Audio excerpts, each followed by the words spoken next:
Le jardin a été inspiré par un poème tiré d'un livre intitulé The Lost Spells, écrit par Robert Macfarland et Jackie Morris. Ce livre contient un poème intitulé Oak. Des recherches ont montré dans 3 forêts françaises que le chêne peut évoluer et s'adapter très rapidement au changement climatique. En étudiant le fruit de l'arbre, le gland, les forestiers ont réalisé qu'en sélectionnant un certain nombre de glands et en les plantant, ils pouvaient préserver la vie du chêne. Ce qui est très important parce que le chêne fournit beaucoup d'abris à la faune dans son tronc.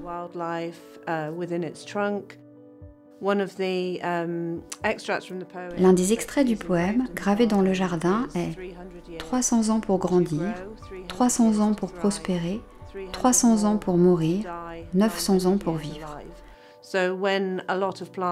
Ainsi, alors que de nombreuses plantes ont atteint leur durée de vie maximale, le chêne est toujours debout et offre de l'ombre et un abri extraordinaire, ainsi qu'un foyer à de nombreuses espèces différentes.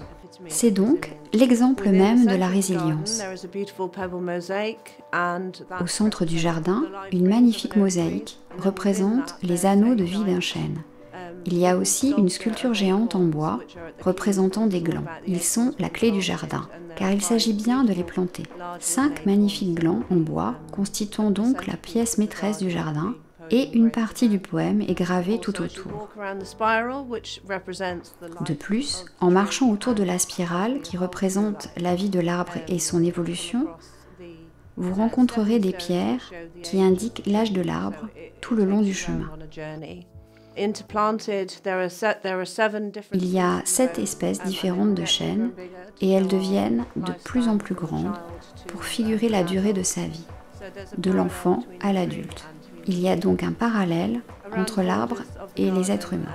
Autour des limites du jardin, toutes les plantes sont des lilas et des violettes. Elles sont là aussi pour attirer la faune, les abeilles et les papillons. Tout ici a une raison d'être et tout est lié à la résilience.